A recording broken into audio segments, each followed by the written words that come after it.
Olá, sou Helder Maranhão e vou ministrar para vocês, futuros agentes de trânsito de Olinda, a parte de reação de trânsito, que é o módulo 1. Então, vamos dar continuidade à competência, né? Paramos na competência executiva, né? Do órgão executivo do Estado e do Distrito Federal. Então, vamos lá. Continuidade, né? Como já falei, do órgão executivo de trânsito do Estado e do Distrito Federal.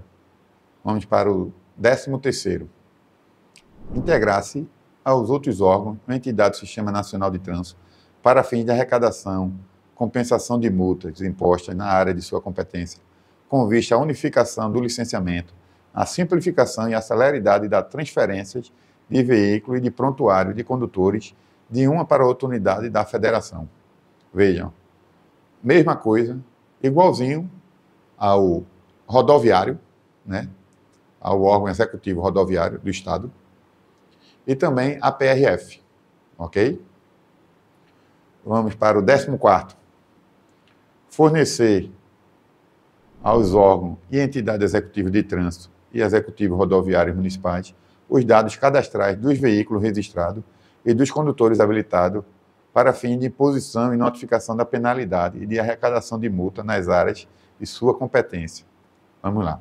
Aqui, o que é que o Detran vai fazer? Né? Para resumir, exemplificar bem. Ele vai fornecer à nossa secretaria, né? Secretaria de Mobilidade de Olinda, né? Os dados cadastrais do veículo, que foi notificado, né? Que está registrado lá, e dos condutores habilitados para fim de imposição de notificação de penalidade e arrecadação de multa.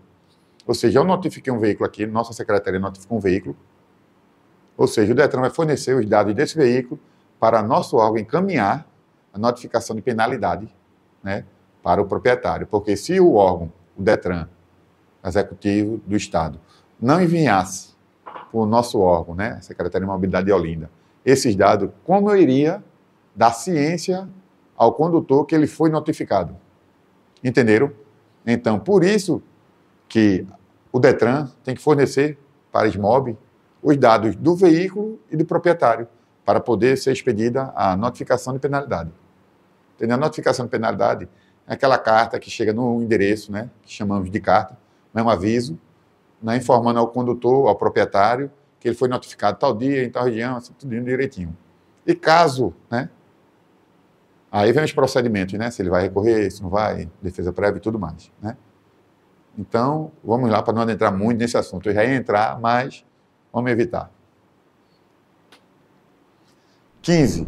Fiscalizar o nível de emissão de poluente e de ruído produzido pelos veículos automotores ou pela sua carga, de acordo com o estabelecido no artigo 66, que foi vetado, além de dar apoio, quando solicitado, às ações específicas dos órgãos ambientais locais. Vejam, mesma coisa. Quem tem essa atribuição? Né? Detran, que é o executivo de trânsito, o executivo rodoviário, e PRF. Ok? A diferença para o PRF, que aqui diz lá no finalzinho, órgãos ambientais locais. E lá, no caso da PRF, não é órgãos ambientais. Ok? 16. Articular-se com os demais órgãos do Sistema Nacional de Trânsito e do Estado, sob coordenação do respectivo CETRANS. Ou seja, os Detran, né, que é de quem estamos falando, vai se articular, né, com os demais órgãos do Sistema Nacional de Trânsito, sob a coordenação do CETRANS, que é o Conselho Estadual de Trânsito, que é um órgão normativo e consultivo. Ok? Ficou claro? 17. Criar, implantar e manter escolas públicas de trânsito destinadas à educação de crianças, adolescentes, jovens e adultos, por meio de aulas teóricas e práticas sobre legislação, sinalização e comportamento no trânsito. Notem que aqui já é específico, né? Lembram da aula passada, retrasada, que falamos da criação de uma cadeira, né, para escolas normais, né? Colocar o trânsito no conteúdo didático lá, programático das crianças, ok? Aqui foi criada uma escola de trânsito, ou seja, todo o departamento estadual de trânsito, né, os Detrans, tem que criar, implantar e manter a escola pública de trânsito. Está aqui. Essa redação foi dada pela Lei 14.440 de 2022. vejam, desculpa, vejam que a criação, né, é obrigada agora a criar, antes não, né? Agora é obrigado a criar e manter, tem que manter essa escola de trânsito para educar jovens e adultos.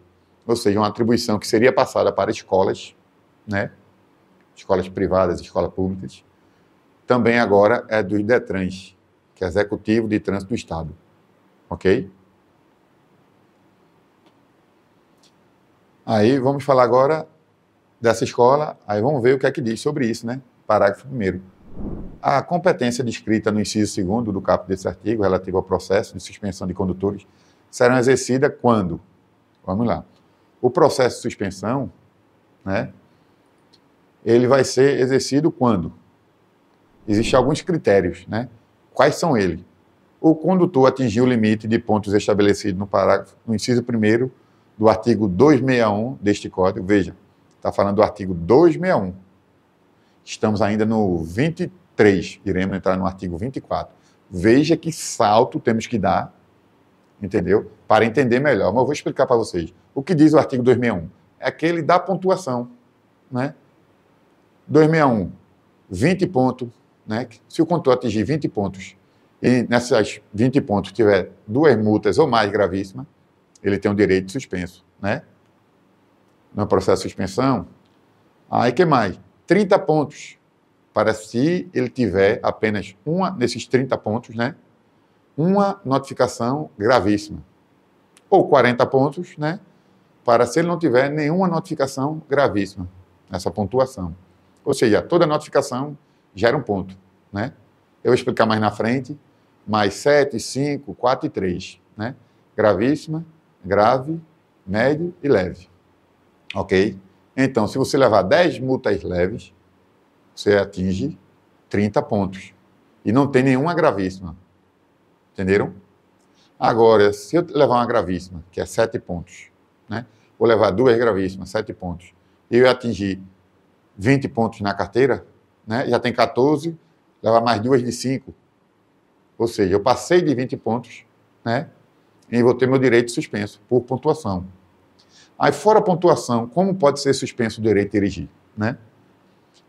Aí, o inciso 2, que diz exatamente isso. A infração prevista a penalidade de suspensão do direito de dirigir de forma específica e a autuação tiver sido efetuada pelo próprio órgão executivo estadual de trânsito. Veja, aqui tem uma ressalvazinha boa. A infração prevê a penalidade de suspensão do direito de dirigir. Como eu usei anteriormente, é a alcoolemia. Ela já prevê, Carnelo, suspensão de 1 ano, né? Se for acidente, aí 2 anos e tem outros critérios, né? Então, vamos lá. A infração prevê a penalidade de suspensão do direito de dirigir? Sim, a alcoolemia prevê. De forma específica, sim. E a autuação tiver sido efetuada pelo próprio órgão executivo estadual de trânsito. Opa, peraí. Então, quer dizer, se nós, agentes de trânsito municipais, aplicar uma notificação de alcoolemia, ok, que dá a suspensão do direito de dirigir no próprio texto, especifica isso. Ele não vai ter o direito de suspenso, né, porque não foi efetuado pelo próprio órgão executivo estadual de trânsito. Veja o que gerou. Mas calma, vamos explicar direitinho. Aqui o texto diz a autuação ter sido efetuada pelo próprio órgão executivo, né, pelo próprio, né, o próprio aí pode ser uma delegação, né, porque nós temos uma concessão, um convênio, para extrair esse tipo de notificação, que é competência estadual. Nós somos órgãos municipais. Nós temos, né? Então, veja bem, se nós lavrarmos essa multa, ele não vai ter o direito de suspenso, né? Ou seja, o processo de suspensão vai correr junto com o processo da notificação. Não, não vai. Só vai se for o próprio DETRAN. Está aqui, ó. Redação dada pela Lei 14.599 de 2023. Ela que diz que se o DETRAN aplicar uma multa de alcoolemia, né, a suspensão vai ser também, vai correr junto com o processo de autuação.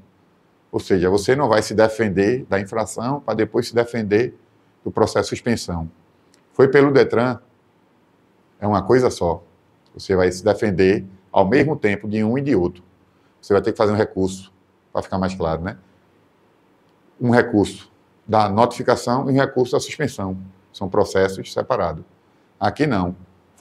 Vai vir primeiro o processo da notificação, depois, ao término, né, exaurido todo o trâmite legal, vai vir um processo de suspensão. Ok? Vamos para a próxima. Mas qualquer dúvida, se ficar, mais na frente, no Manual Brasileiro de Fiscalização de Trânsito, vocês verão isso com mais detalhe. Aqui, ó, essa é uma observação importante. Ó. Compete privativamente aos órgãos e entidades executivas de trânsito do Estado, do Distrito Federal, executar a fiscalização de trânsito, autuar e aplicar as medidas administrativas e penalidade prevista nos artigos 165-D, 233, 240, 241, 242 e 243, e no parágrafo 5º do artigo 330. Veja, isso é privativamente ao DETRAN. Quais são essas notificações todas aí? Não precisa decorar, é só seguir. Né? Começando pelo 65D, que é o toxicológico, competência exclusiva DETRAN, né? Que tem até a famosa multa de balcão. O 233 é deixar de efetuar o registro. Documentação, 233 documentação, 240 promover baixa de veículo, né? 241 é deixar de atualizar o cadastro de registro de veículo. Vejam, tudo são questões que envolvem apenas documentações de veículo, competência estadual, do DETRAN. Ou seja, e o parágrafo 5º é a falta de escrituração no livro, né? Ou atraso, ou fraude, entendeu? Tudo isso é voltado à competência exclusiva do Estado, né? Então, com essa parte aqui, essa atenção que compete privativamente, eu deveria ter botado privativamente em negrito aí, ou então em vermelho, mas a atenção já ajuda, para vocês ter cuidado nisso aqui. Que isso aqui compete privativamente, todos esses artigos aqui, ó, né? 165, 233, 244, 241, 242, 243 e o parágrafo 5º do 230, tudo vai ser o DETRAN, né? Na dúvida, abre o código de lado e olha, o 65 diz o quê? O 64 diz o quê? Ok?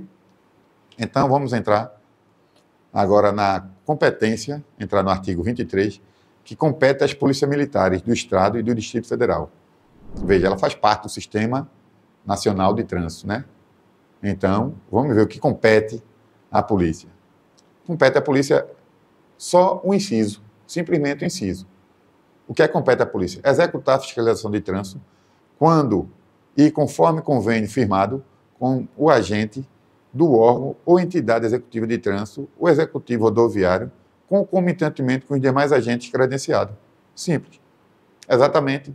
BPRV, BPTran, ou seja, é um órgão, né, que teve a concessão, né, então ele vai trabalhar junto com o agente, né, executivo de trânsito, ou rodoviário ou de trânsito. Entendeu? Que são agentes credenciados para isso. Ok? Então o papel da polícia é esse. Só executar a fiscalização de trânsito quando e conforme convênio firmado. Simples. Quando e conforme convênio firmado. Né? Não pode ultrapassar. É só essa parte, que é o artigo 23. Agora vamos entrar na nossa competência, né? Competência do órgão executivo de trânsito do município, artigo 24.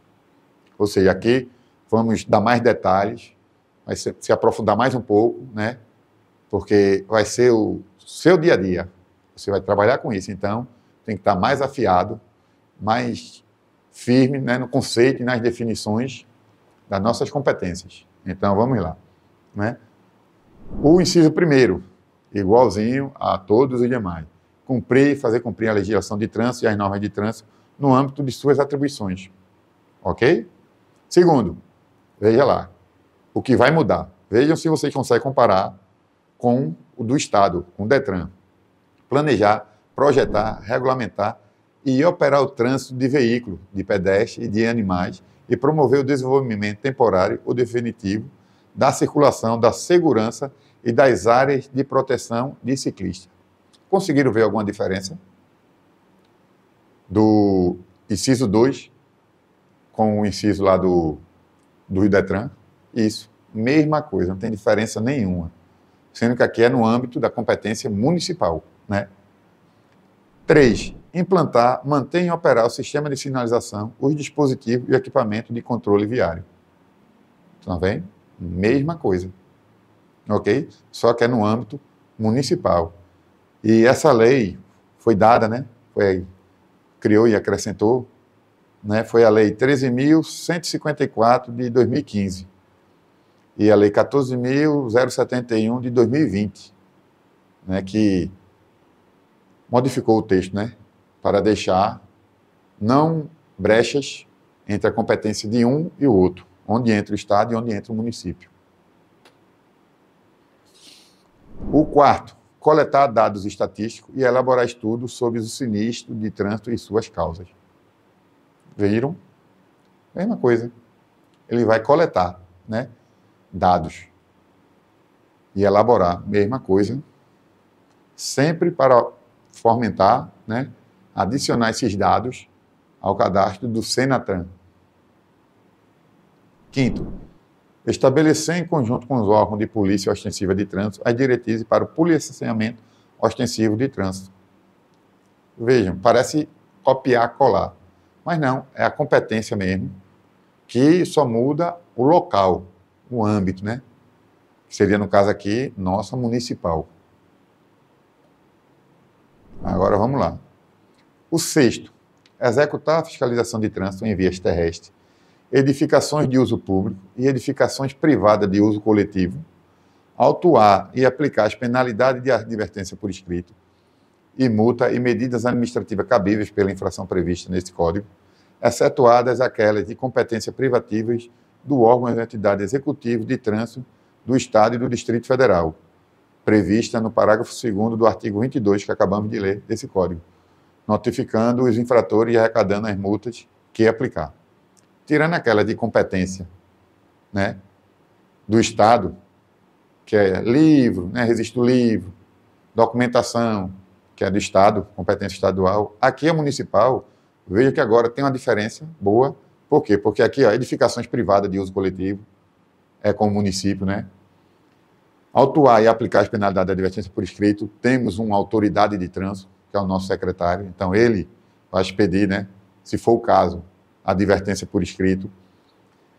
Vamos, né, receber, né, as infrações previstas nesse código, né, foram pagas, então tudo isso vai vir para o município, né, lógico que tem a porcentagem, tem o FUNSET, tudo mais, não vou entrar nesse mérito. Então, esse inciso de que a fiscalização de trânsito em via terrestre aqui e edificações vai ser competência do município, ok? Nono, fiscalizar o cumprimento das normas contidas no artigo 95, né? Artigo 95 é a obra que perturbe ou interrompe a livre circulação na via. Lembra-se daquele papa-metralha, aquela imagem do papa-metralha, que tinha 2 papa-metralhas, então colocado no leito da via, ou seja, que atrapalha a circulação do veículo, entendeu? Aí é o artigo 95.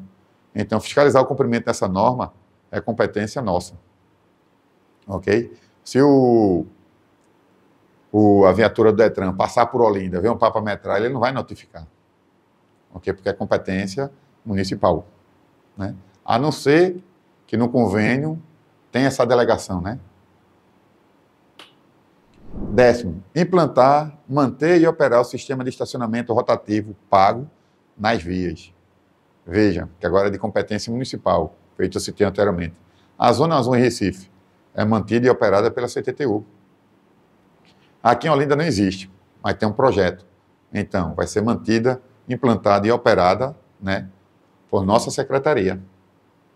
11º, arrecadar valores provenientes da estada e remoção de veículos e objetos, e escolta de veículos de carga superdimensionadas ou perigosas. Vejam, essa parte aqui ainda não chegamos a fazer, né? Porque dificilmente um veículo, né, com carga superdimensionada vai passar por Olinda, ou seja, vias arteriais, né, vias locais. No máximo a de trânsito rápido, não existe, mas no máximo. Então, notem que existe aqui a situação, se vir a ter, já está amparada, existe a lei. Entenderam? Ou seja, arrecadar valores provenientes de estada e remoção de veículos e objetos. Certo? Se tivéssemos aqui um depósito.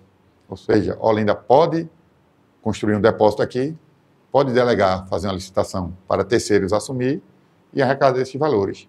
Não necessariamente levar para o depósito do Detran lá, que é a Guarda Cá. Ok? 7º, credenciar o serviço de escolta, fiscalizar e adotar medidas de segurança relativas ao serviço, remoção de veículo, escolta de transporte de carga indivisível, mesmo com a PRF, ok? Mesma coisa, sendo que no âmbito municipal. Vamos para o próximo. Que é o 13º. Integrar-se a outros órgãos e entidades do Sistema Nacional de Trânsito para fim de arrecadação, compensação de multas impostas na área de sua competência, com vista à unificação do licenciamento, a simplificação e a celeridade da transferência de veículo e de prontuário de condutores de uma para outra unidade da federação. Veja, mesma coisa do Detran, sendo que aqui é no âmbito da nossa competência municipal. E veja que a questão da transferência de veículos, nós, né, não temos a competência de fazer a transferência de veículo, ou seja, passar de um proprietário para o outro. Entendeu? O maltexto prevê, né, futuramente por delegação, por convênio, não sei, o maltexto prevê. Ou seja, a transferência de condutores, prontuário de condutores, não tem como. Nós não temos prontuário de condutores. Nós apenas fornecemos para o Detran as notificações que foram lavradas para o condutor tal, né? O Detran, sim, pode fazer isso, mas o texto já prevê, né, essa delegação de competência, né? Ou concessão, o termo que for usado, né? O 14, implantar as medidas de política nacional de trânsito e do Programa Nacional de Trânsito. Mesma coisa, Política Nacional de Trânsito e Programa Nacional de Trânsito. Mesmo que Detran. Não igual PRF, né, que é Educação do Trânsito. 15, promover e participar de projetos e programas de educação e segurança de trânsito de acordo com as diretrizes estabelecidas pelo CONTRAN. Mesminho, igualzinho, mesma coisa. Promover e participar de projetos, né? Programa de educação para o trânsito. Ok? Nos vemos no próximo bloco. Estudem, revisem, leiam, que daremos continuidade no próximo bloco ao assunto de competência municipal. Até mais.